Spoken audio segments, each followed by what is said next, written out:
سلام. خوبی؟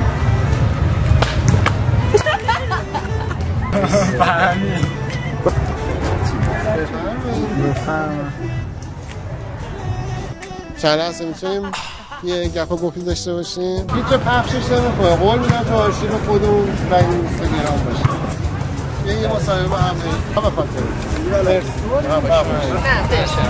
چی؟ ممنون. نه شعر بافی؟ یعنی شعر میبافی؟ که شعر گفتن و نامد بشه یا چیزی ارباب شعر بدون نگاه کن لبخند بزن. سلام، امروز اومدیم بین مردم شهر اصفهان پایتخت صنایع دستی جهان که بدونیم مردم شهر اصفهان چقدر با صنایع دستیشون و طرز ساختشون آشنا هستن. با ما همراه باشید. شما در مورد صنایع دستی اصفهان اطلاعاتی دارین؟ صنایع دستی آره دیگه اطلاعات داریم. حالا مثلا در مورد خاتمکاری واقعیتش نه. من یکی هم نمیدونم دیگه همینا که تو میدونه ما مثل بیکار نشستن یه کارایی میکنن. نه بیکار که نیستن. شما فرمودین صنایع دستی هم کار میکنید. بله. ما چند تا سوال در مورد صنایع دستی ازتون میپرسیم. شما تاریخچه صنایع دستی اصفهان رو بلدین؟ خیلی حد کمش رو در واقع. بزرگترین صنایع دستی تو کل جهان مال اصفهانه، مال نصف جهانه و تقریبا میشه بگیم برندترین و بهترین صنایع تو کل جهانه دیگه. حالا بهتون بگم که مثلا منبت کاری نظرتون در مورد این اصلا منبت کاری میدونین چیه؟ آقا در مورد صنایع دستی شهر اصفهان اطلاعاتی دارین؟ بله من خودم مدت گاز میفروختم. گاز میفروختم. صنایع دستی نیست البته. منبت کاری، معرق کاری، شعر بافی یعنی شعر رو روی فرش میبافن. قلم کاری. چیه یک؟ قلم کاری میکنن دیگه. کار میکنن؟ قلم کاری. منبت کاری. ها این خوبه. این کاری خودمونه. بله. این یه چیزایی سرم میره. نقد دوستی فکر کنم روی پول نقد احتمال. نه. من بدکاری هم که میدونستم این لنکروز دوزیه. تو دوزی لنکروزه. اصفهان که آثار خیلی داره. حالا شما در مورد کدومش میخواین بپرسین تا من جواب بدم. ببین همین قلم زنی میدونستید که قلم زنی مال یونان بوده؟ نه دقیقاً، اما خب الان گفتیم بهتر متوجه. اینا تمام صنایع دستی اصفهانه. ولی هیچ کدومش ساخت اصفهان نیست. فکر میکنم همش مال خود ایران بوده. همش مال یونان باستانه. از اون سمت من یه تاریخچه ازش بگم. این منبت کاری به اسم وودال ات شناخته میشه. انگلیسیه وودال ات و انگلیسیه و از انگلستان وارد ایران شده. واقعا یعنی ایرانی نی؟ نه. مثلا کدومش رو بیشتر دوست دارین؟ صنایع دستی اصفهان فرش که میدونید از هند بوده.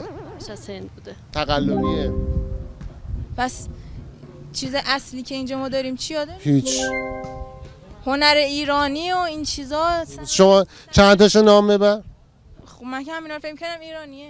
هنر نداشتیم من خودمون داشته باشیم. ما میناکاری که میدونید مال ایتالیاست.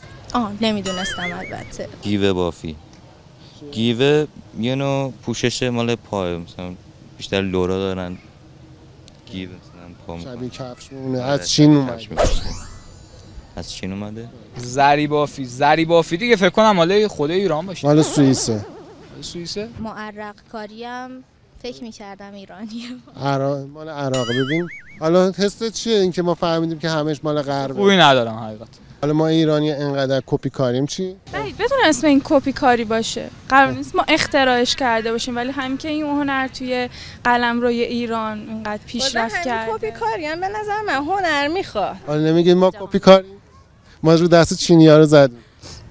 کپی کاری که خب نه نمیشه.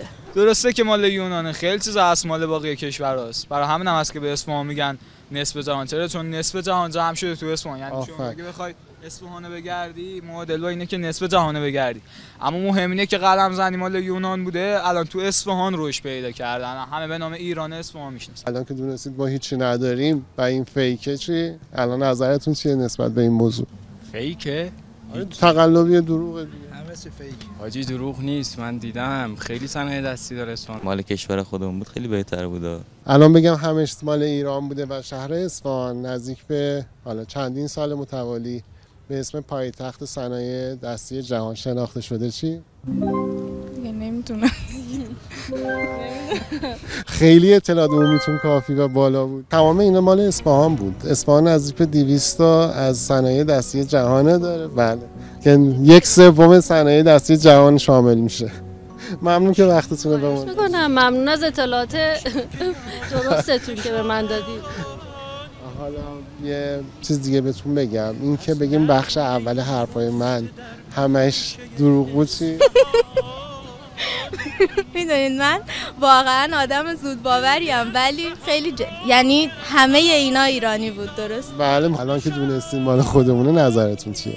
نظر من خیلی عالیه. الان جفتم داریم احساس غرور می‌کنیم. الان بگم من همشو دروغ گفتم، اون چی؟ من گفتم الان چه حسی پیدا کردی؟ همه اینا که گفتیم راست بود؟ آخرش راست بود. میدونم الان شما اینا دارین راست میگه یا اونا رو داشتین راست میگه؟ اینو راست گفتم. خدا وکیلی. خب ببین چی راست میگن؟ شهر اصفهان پایتخت صنایع دستی جهانه و 1/3 صنایع دستی جهان شده. الان چی؟ الان چه حسی پیدا کردی؟ شدم فکر. خیلی؟ آره. اینکه اینجوری داره با این کیفیت اینجا تولید میشه، چون انگار صنایع دستی رو ما صادرم میکنیم به کشورهای دیگه. بله. واقعا جای افتخار داره. با احساسات دیگه بنده خدا بازی میکنی. الان دیگه صحبتی باقی میمونه که الان باید همه بیان یه لنگ قرمزی بخرن از اونه که توش 3 تا چیز داره، یه لنگ بزرگی مثلا از اونجا باشه تا اینجا پهن کنن جلو ما اصفهانی‌ها، لنگ بندازن دیگه. من فکر کردم کیسه بعد بکشن. نه ولی لنگ بندازن، اونا که نمیتونن کیسه بکشن. آفرین. اینا کی باید سرمایه گذاری کنه؟ کسایی که تو این کارن، مثلا هر کسی که سرمایه گذاری این دولت باید رسیدگی کنن. از این اطلاعاتی که دادین واقعا یه حالی شدم، ناراحت شدم، ولی بعد که فهمیدم که اشتباه بوده بازم احساس غرور کردم که یه همچین شهری داریم. فرش آینه رو شهر جادو، در تو پنهان نقش جهان، طاق رنگین کمان باغ مینو، راحت جان. 602 مورد صنایع دستی در یونسکو ثبت شده که 292 مورد مربوط به ایران و 200 مورد آن مربوط به اصفهان و شهر اصفهان به عنوان پایتخت صنایع دستی جهان شناخته میشه و چندین سال به عنوان شهر خلاق شناخته میشه. همونجور که دیدیم نسل جوان این شهر از این موضوع اطلاعات خیلی کمی دارن. آقایون مسئول، مردم محترم، بیاین بیشتر حواسمون به صنایع دستیمون باشه. در حفظ این صنایع کوشا باشیم، چرا که بعضی از این صنایع بیش از هزاران سال قدمت داره و اینها به رسم امانت به دست ما سپرده شده. سپاس مدیا.